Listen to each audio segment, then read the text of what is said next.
Paramasukadam kevalam jnanamurtim dvandvatitam gagana sadrisham tattvamasya ekam nityam vimalamachalam sarvadhi sakshi bhutam bhavatitam trigunarahitam sadgurum tam namami. Nithyanandam, Nithyanandam, everyone. We welcome all the participants. We welcome every one of you for today. Today is a very, very special day because in today's program, we're all going to be learning about DNA, decoding our DNA. Nithyanandam, Ma Kavita Tyagarajan, very nice to see all of you. Nithyanandam, Ma Itsk, Ma Hedi Shlak. It's very nice to see one whole group of you actually are very sincerely attending yoga, joining on time, and participating throughout the program. Ma Jnana Yogini, Ma Kaman, and Ma Leafy Zau, Ma Mahabhairava Jnana. Nithyanandam, everyone. Ma Anandeshwari, Nithyanandam. Ma Maha Jadashaktika, Ma Prematavasi, Ma Nitya Naresha. Nithyanandam. Actually, Ma Yogamalar, Ma there are a whole group of you who have been very, very sincerely attending, like Ma Prematavasi, Ma Priyatma Surupini. Just wanted to let you all know, we have the PSM continued education program that is happening as well, which means not just attending the Paramashivoham and learning, but actually living and applying these truths. And that extended program is happening. And all those who qualify as a graduates, like who's attended multiple Paramashivohams, will receive an invitation for that program. And you all can join that to live, to experientially live the Paramashivoham, whatever Swamiji is revealing in Paramashivoham. And you all can join that. And Nithyanandam, in the boys side, I say Ashok Amin, Aya, Nithyanandam, Jia Wong, Nikhil Thakurji, Nithyanandam Aya, Keegson Wong, Nithyanandam, Robert Smith, Nithyanandam, Srinitya Krishna Priyan, Nithyanandam. Okay, today in the program, we're going to be learning one of the most unique and most important aspects. In today's program, we're going to be understanding about how you can actually manifest the experience of Paramashivoham. What does that mean? How can you awaken your DNA, program your DNA to manifest through you the experience of Paramashivoham? Every moment of your life, how do you actually apply this truth? Our DNA has a major role to play in our life, be it in the everyday decisions you make, be it in the qualities you radiate, be it in the way that your body is, your very physical structure of the body. All of them are determined by the DNA. And it is important for us to understand how you can actually awaken this DNA completely, how you can start using that DNA, awaken that DNA to start utilizing it in everyday aspects of your life. How do you do that? Today's day, through the day, you're going to be learning the different aspects of it. You're going to be understanding, experiencing the different aspects of it. Are we all ready?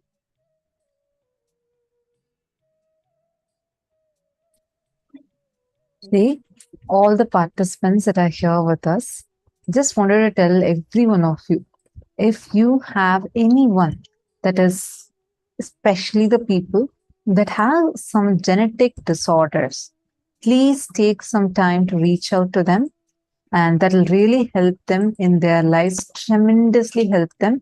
Same way, anyone struggling with any mental health issues, especially if they're facing some very low period or like depression, feeling stuck in their lives, today's day would help these two sets of people a lot, because the sessions are completely focused on these.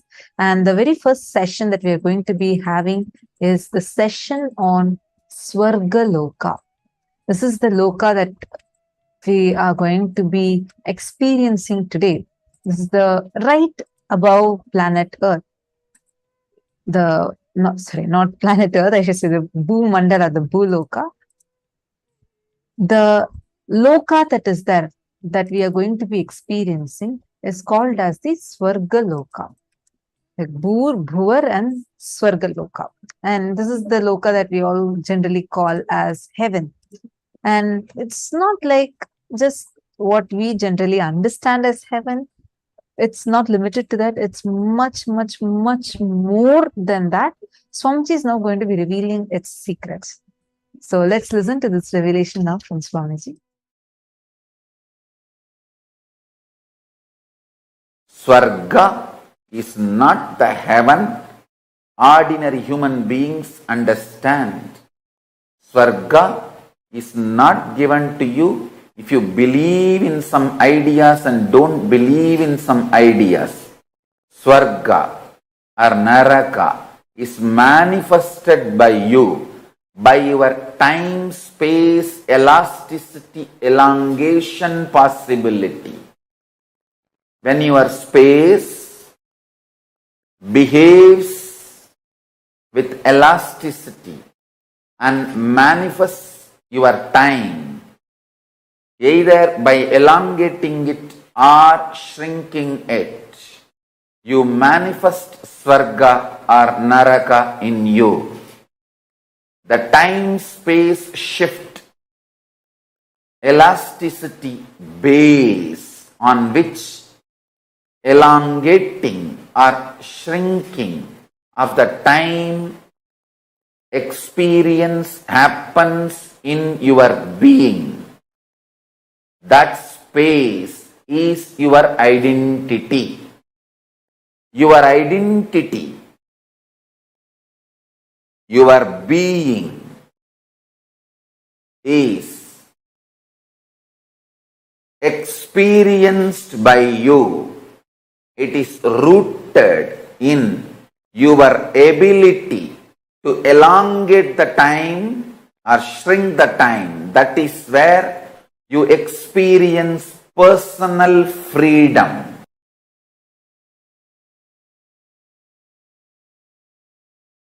So in this higher 7 lokas project, Suvar Loka, Suvar is the Amara Loka, Deva Loka, where gods live, who has gone through superconscious nectar DNA process. So now you are getting the visa, I can say permanent residency, for Amara Loka, Suvar Loka. I am breathing the nectar DNA into you. The nectar DNA breathed into you makes your complications legitimized. The legitimized complications become complements or multi-dimensions of you.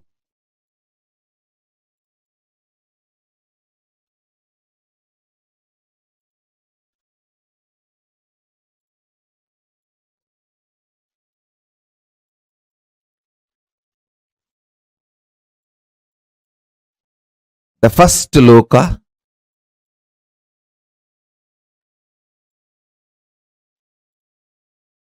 see, Jambudvipa is the known world where we all exist now. Everything science knows as the universe, and even what science can imagine as the universe is Jambudvipa. And above this is Suvarloka.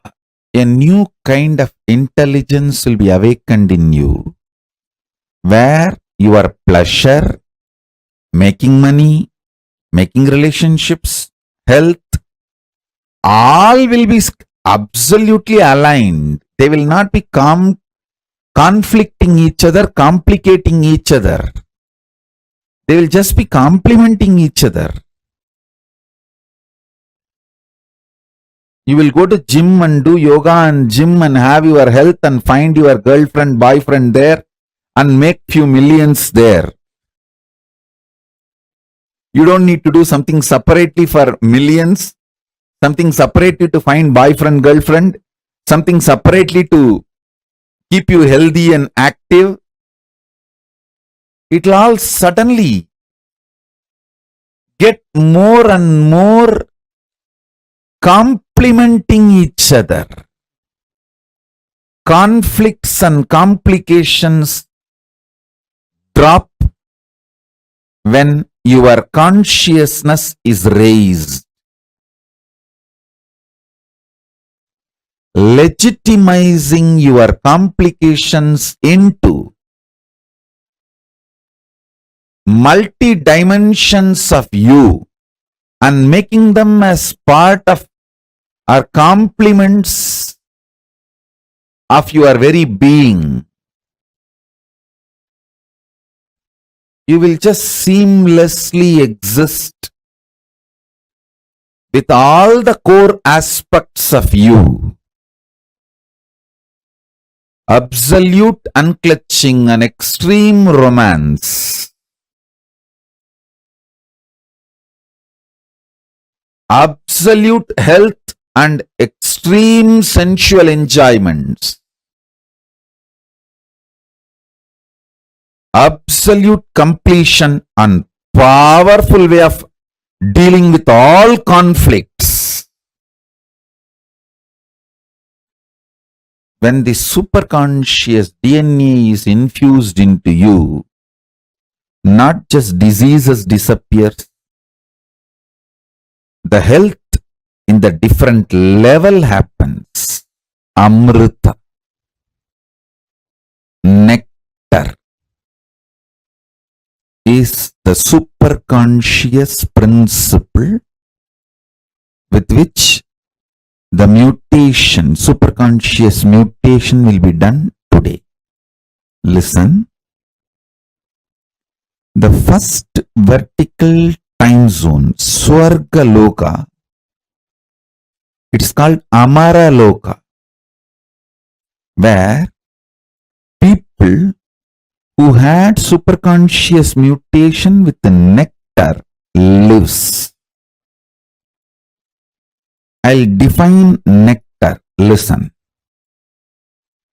Nectar is the conscious energy. Amrita is the conscious energy. When infused into you, makes all your complications legitimized. Listen to this word. Your complications are complications as long as you treat them illegitimate and you fight with them. Your complications will become your dimensions when you decide to infuse consciousness into you. I know what I am talking. I'll give you an example. You may be deeply interested in your health. You may also deeply interested in enjoying food. These two are complications, conflicts. If you don't find conscious solution for both. But if nectar principle, consciousness is infused into you, you will find the knack of eating left, right, center well and keeping you so healthy, alive, active. Your complications will become complements to each other when nectar is infused in you. Listen, nectar is a superconscious DNA principle. I am repeating it so that you will all internalize it. Nectar is a superconscious principle which eliminates all the complications in you. All the complications in you becomes complement to each other. Listen. You may be very deeply interested in enlightenment.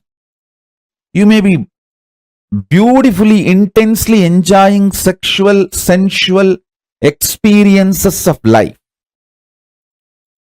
If you are unconscious about these both aspects of you, it can become complication. If Amaratva, nectar principle, consciousness, the nectar DNA, Amrita DNA, if it is infused in you, suddenly you know both are not your intense seeking of enlightenment and your intense ability to enjoy the sex and sensual pleasures are not complicating each other. They just different dimensions of you actually complementing each other. Listen. I mean what I am saying, and I know what all the inferences you will get when you hear these words. I am talking with that clarity and responsibility. None of your core aspects complicate each other. Your fears don't complicate your desires. Your desires don't complicate your inspiration.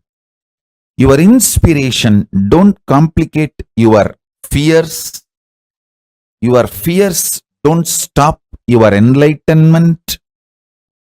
Listen.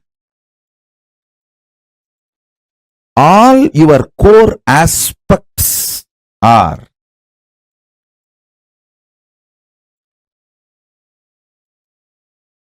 actually complementing each other. A middle class BB, stupid fellows who are not interested in life, the life negative, demonic fellows, devilish fellows, they believe the middle class morals of life. They believe complicating their lives.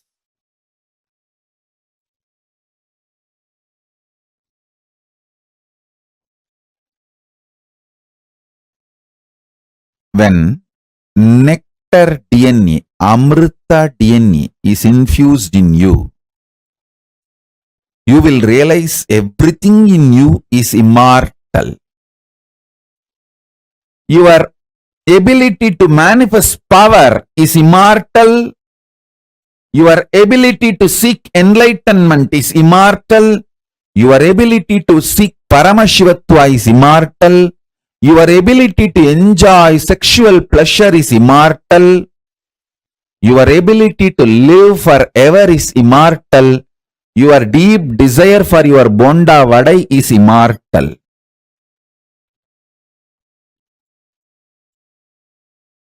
Nothing need to be eliminated or complicated in your existence. Listen, what I am telling you is Deva Ragasya. What I am telling you is the Deva Ragasya. This is the principle of Amrita DNA. When Amrita DNA enters into you, you are allowed into Swarga Loka. Swarga Loka does not allow cheap slum dogs. It's like you enter into a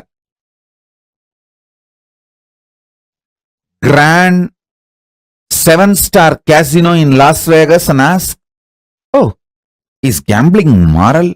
Is it not sin? Hey, if you know it is sin, why did you come all the way to Las Vegas and get into this 7-star casino, spending thousands of dollars? You have come here to ask this question? Then go and sit where you are and ask all these questions. There are some places the questions have no answer. Those questions just become irrelevant. Swarga Loka is the place where complications become irrelevant. All your dimensions become immortal. Nothing conflicts each other. Nothing complicates each other. Nothing confuses each other. A unique organized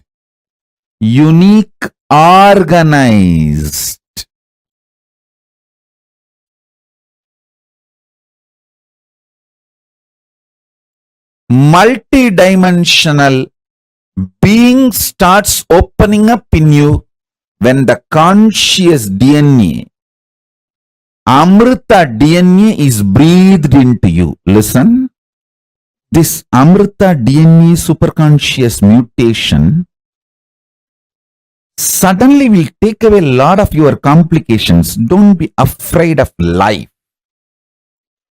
Don't be afraid of life. Don't try to hang on to your slum mind. You always feel, if I work for money, I may not be able to work for relationships, pleasures, romance. I may not have time and energy. If I focus on romance and relationships, the time to maintain my health, either I will have time and energy to go for gym and maintain the health, or to go for dance and build friends, romance, love. This is the slum mentality. Amrita DNA suddenly opens up, makes all your aspects complementary to you. All the complications in you will start dropping. You will make money with the energy which you enjoy. You will make money doing what you enjoy. You will make love, romance, friends, developing your health. You will live longer by eating large quantity of the food which you like. This whole complication or the conflicts and confusion gets burnt when the nectar DNA, Amrita DNA, is added to you. I'll bow down to Ganapati, then Paramashiva, then Garuda. Garuda is Lord of Amrita. He is the protector of Amrita. Now Garuda will enter into each one of you and add nectar DNA, Amrita DNA in you all. Understand?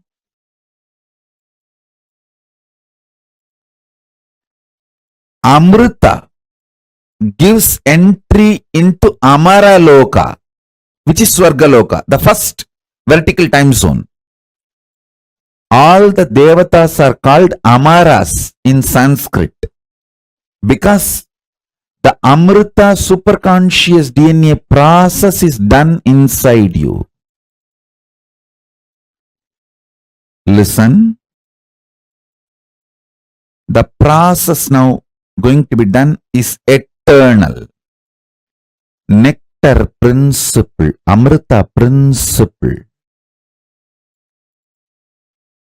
infuses such vast consciousness in you. The inner space goes through such explosive understanding. The right, wrong, good, bad, sin, merit, all this idea gets organized with a larger picture of the cosmos and enormous energy to handle all the complications and manifest it as compliments starts happening.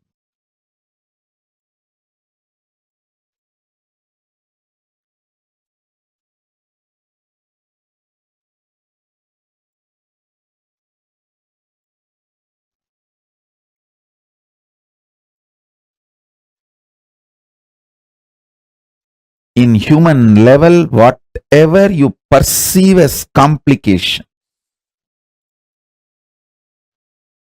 all of that is blasted with Amrita, nectar DNA.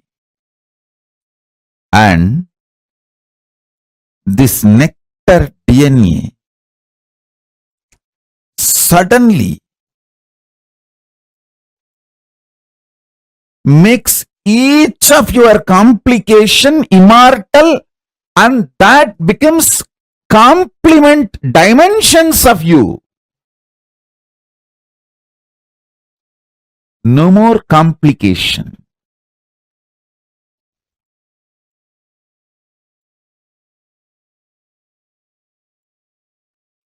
What I say, even if you logically understand, that is enough. And even if you don't understand, it's okay, because I'll pour this Amrita DNA in you, nectar DNA in you. Amrita Tattva, Amritatva in you. Most fortunate are those who are going to experience today's superconscious mutation process, because today you will see your ability to enjoy the sensual pleasures and your ability to manifest power both expands. Both are not conflicting each other. Both don't complicate each other. Both actually complement each other. Your inner conflicts and complications will get legitimized by your own experience as Amara, nectar DNA. Amaratva, your middle class morals will leave you. Your middle class mentality will leave you. First, you need to taste Devaloka, Amaraloka, only then you will move to KAILASA.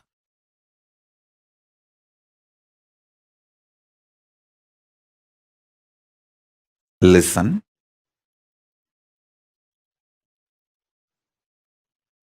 I am making simple statements. Listen intensely.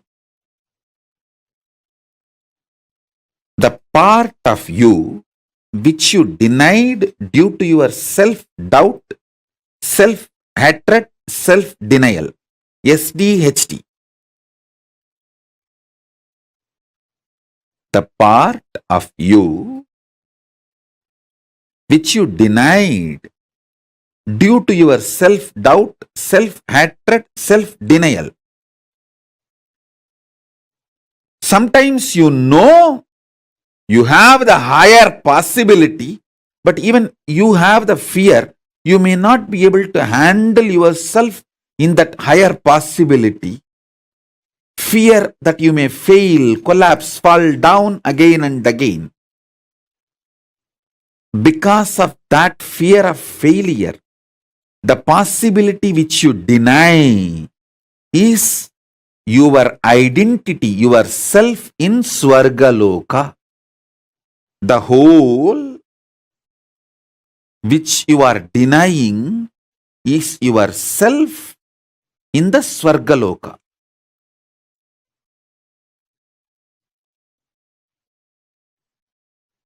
When you decide to live that whole,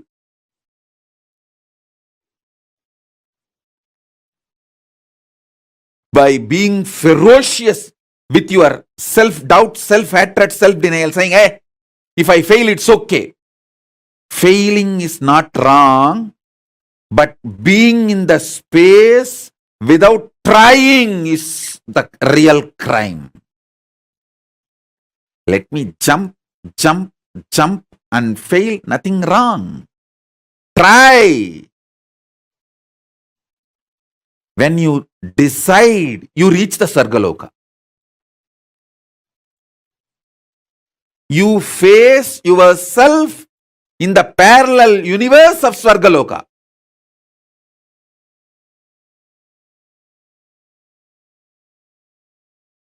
When you are frustrated, angry,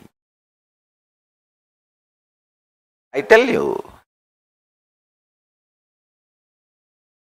highest renunciation, greatest tyaga is renouncing your self-hatred. See, Paramashiva worshipped in Devaloka. In Indraloka, he is called as Tyagaraja. I was wondering, Paramashiva worshipped in Swarga should be called as the Raja of the pleasure, king of pleasure.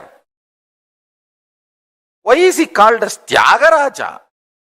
Musukunda Chakravarti, the Chola king of Tiruvarur, when he went to Swarga, Indraloka, understand, Hindus had a regular communication and travel to other dimensions. It was a lifestyle for us. It is a lifestyle even now for us. We used to go and come to other dimensions. It used to be very usual, regular. Till we were invaded and all the science was destroyed and demonized. Much was destroyed. The remaining left over was demonized.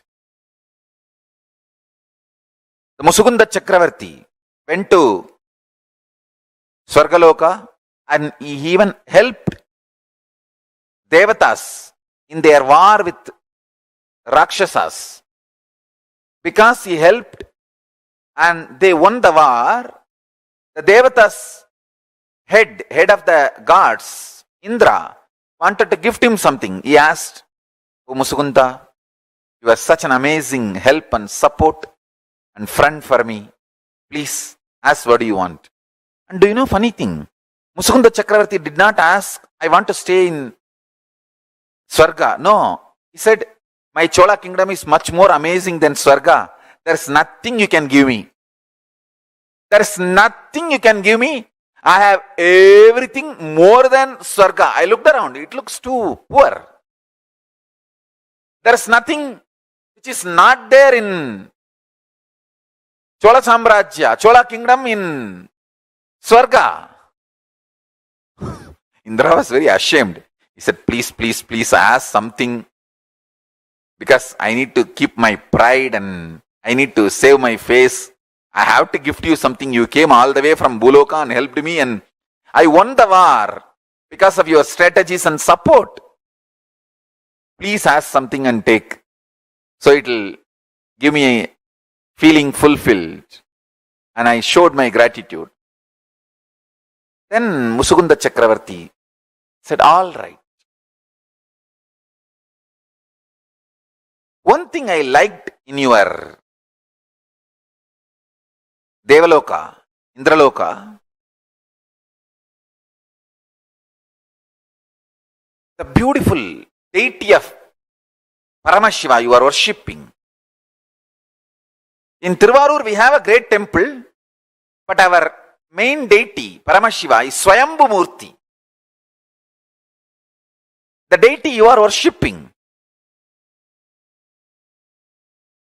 is an amazing deity. I wanted to take this deity as a Utsav Murti for my Tiruvarur temple. Indra was first, he was shocked that because his own Atma Murti, the worshipping deity, he is asking. Then finally he felt, all right, anyway, he asked for some gift, so I should not say no. And he gives the deity to him. That deity is called Tyagaraja Swami. So the god of Devaloka is Tyagaraja. It should be Bhogaraja. If you see logically, Mahadeva's version who gives all the Bhogas, like either it should be Swarnagarshana Bhairava or Bhoga Raja, something like that, who gives all the pleasures. But surprisingly, God of Indraloka is called Tyagaraja. I tell you,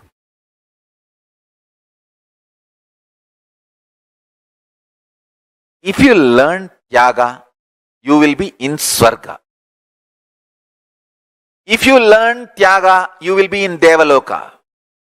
If you learn Tyaga, you will be in Indraloka. Actually, as per the document, it says the god of Devaloka. In Devaloka, there are 3 divisions. Swarga. Swarga is like a name of that whole dimension. Bhur, Bhuva, Suva. That whole dimension is called Swarga. In Swarga, Devaloka. In Devaloka, there is one part called Indraloka. So all the 3 words you should not confuse. It's like address. Swarga is the address of the dimension, like a nation. Devaloka is like a state. Indraloka is like a headquarters. Understand?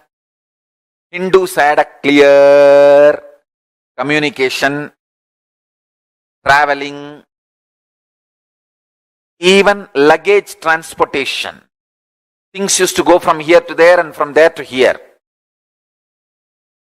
with other planes of existence.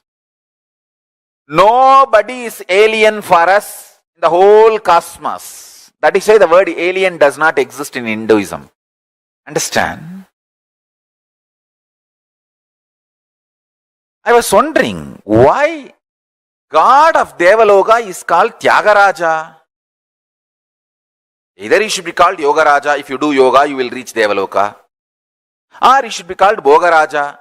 In Devaloka, he is the Paramashiva gives all the Bhogas to anyone who wants any Bhoga. He should be called Bhogaraja or Yogaraja. Why Tyagaraja?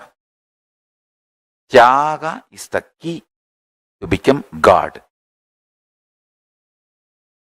The most difficult Tyaga is renouncing self-hatred, because the society teaches you self-hatred is great.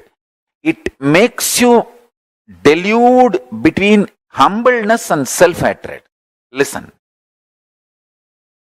Humbleness is not self-hatred. Listen carefully.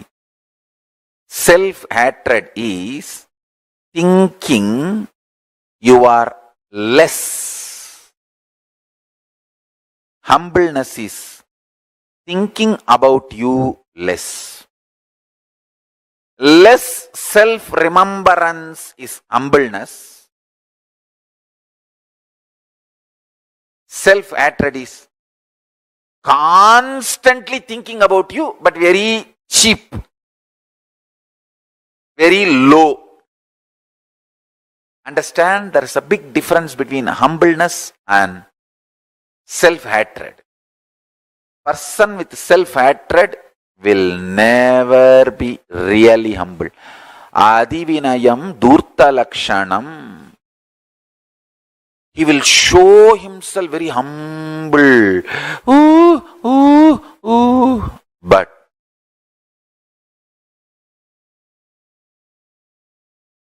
he is not humble. Understand? A real humbleness will be out of powerfulness.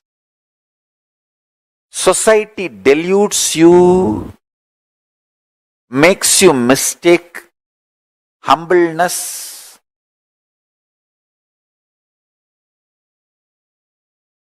your humbleness as self-hatred, and as you always in the state of self-hatred so that you will be humble.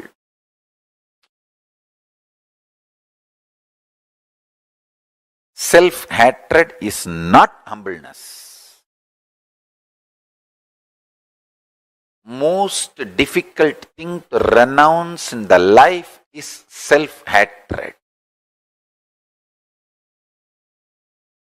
So much of self-hatred, self-doubt, self-denial. That is why even if you think of future plans, so much of impossibility and you shrink. No, one more suffering, pain of failure, why should I face? Fool. Because of pain of failure, you don't plan, and naturally, no plan means failure. It is like because you are afraid some guest will come to your home, you call that person and tell him, please come.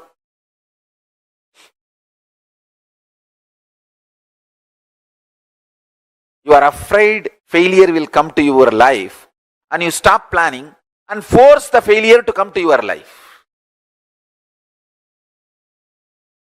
Self-hatred, self-denial, self-doubt.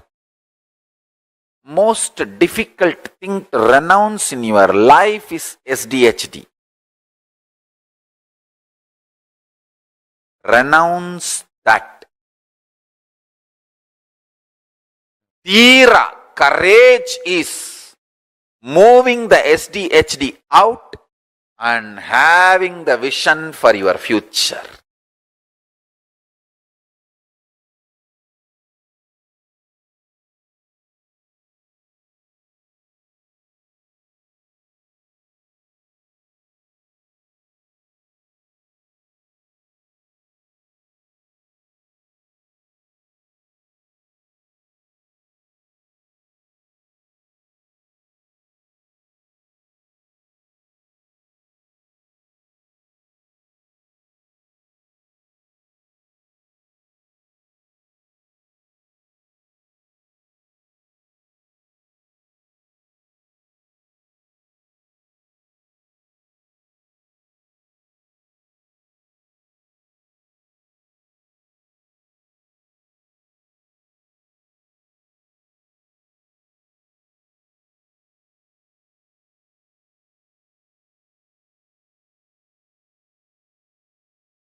Swarga Loka, the first parallel universe after Bhuvar Loka is Swarga Loka. That's actually the first proper parallel universe, because Swamiji says Bhuvar Loka is just like an open dimension. There's no Loka there. It's just like a space.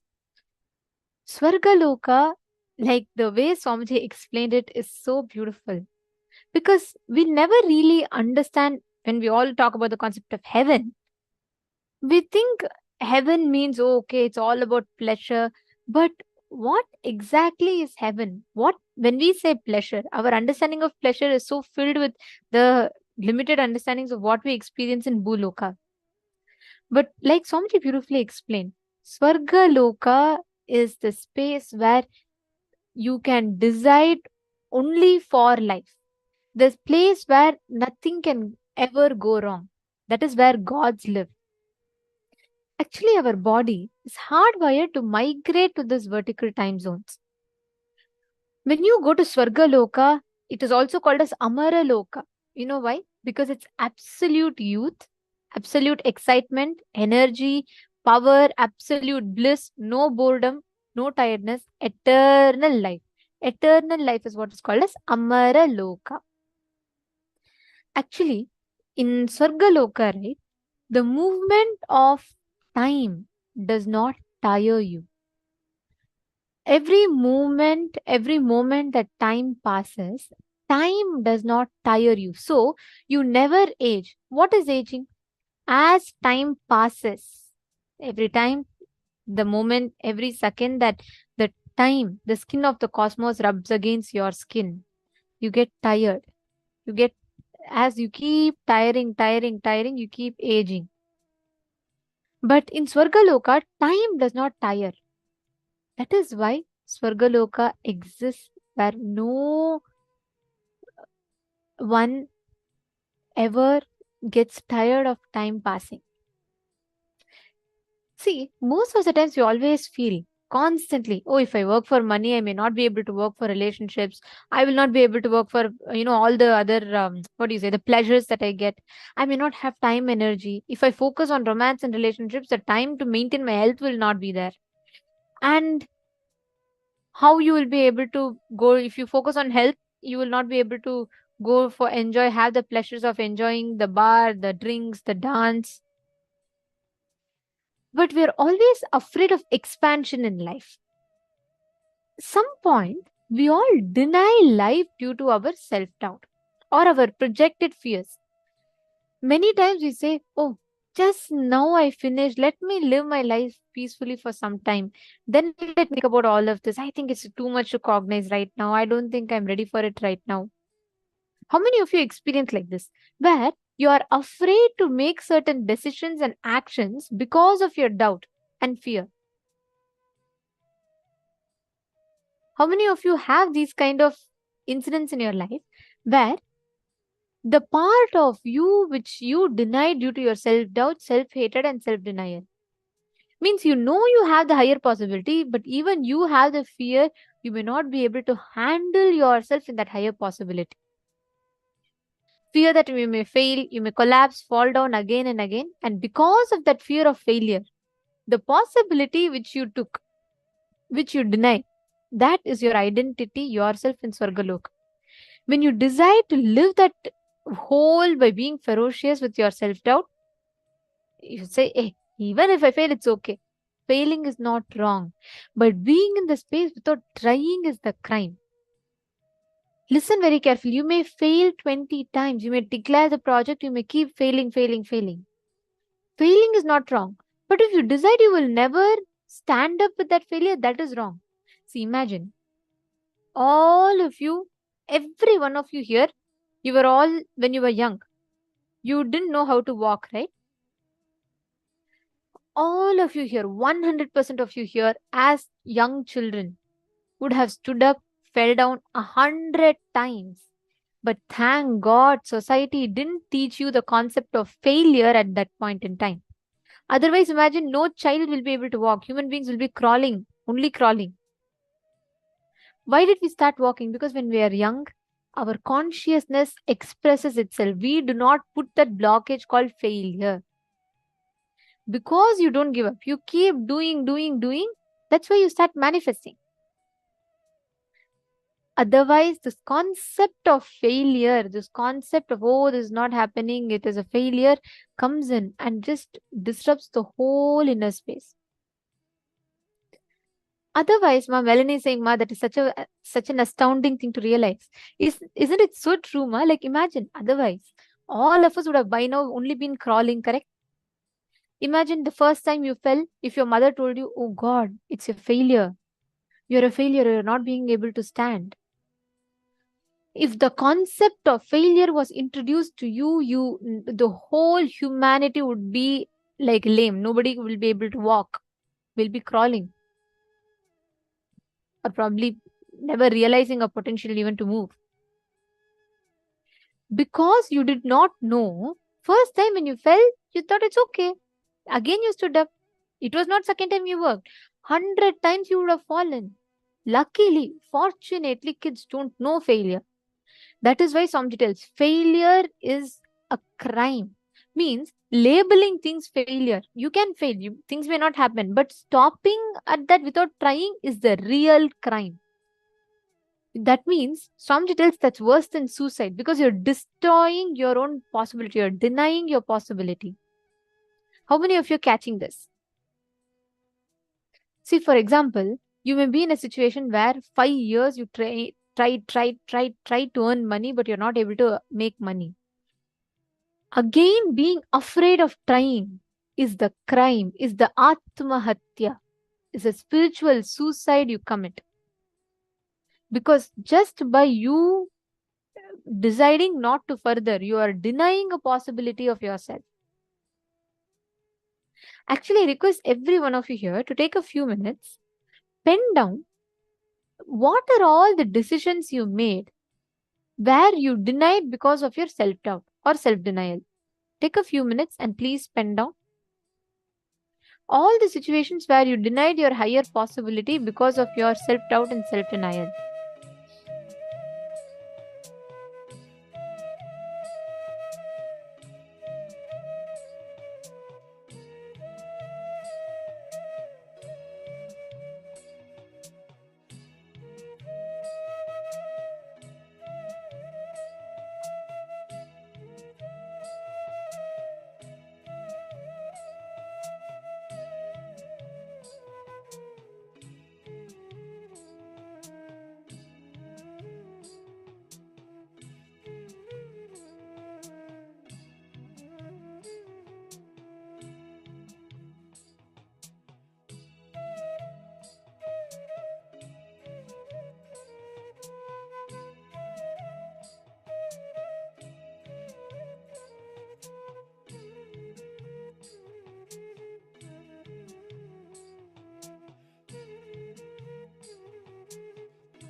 Please relax.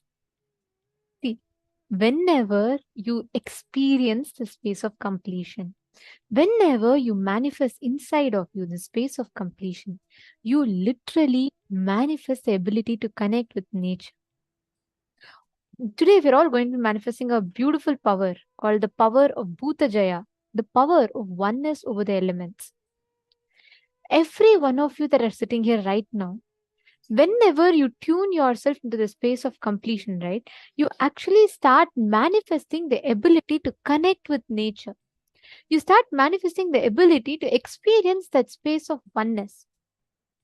See, this is not power over nature. You can never have power over nature. If you try to have power over nature, then you will never, nature will simply just show you its reality. It'll just one tornado is enough for you to be finished.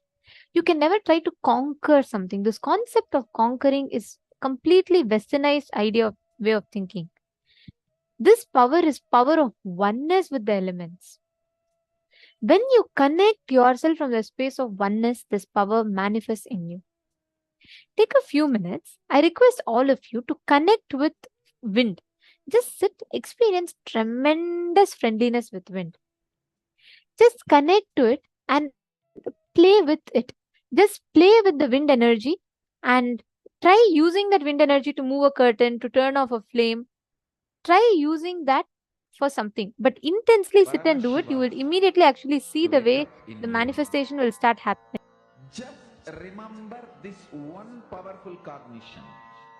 This Mahavakya puts me in Samadhi.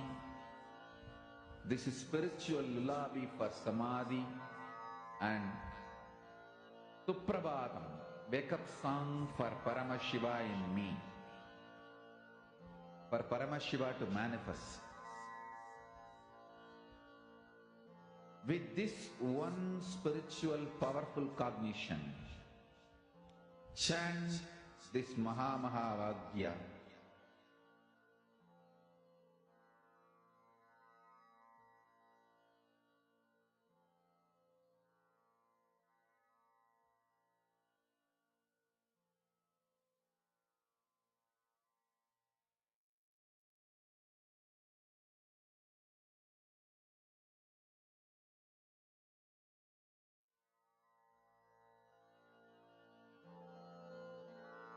Mahavakya, spiritual lullaby for Samadhi.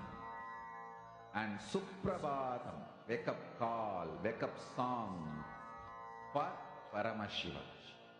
For Paramashiva to manifest. With this one spiritual powerful cognition, chant this Mahavakya. Om Nithyananda Paramashivoham. Om Nithyananda Paramashivoham.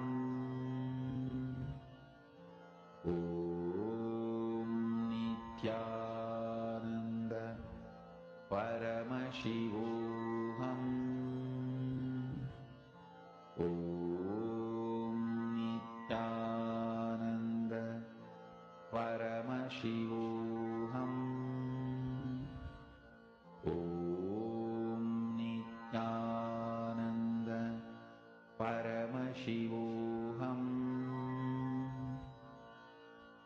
Om Nithyananda Paramashivoham. Om Nithyananda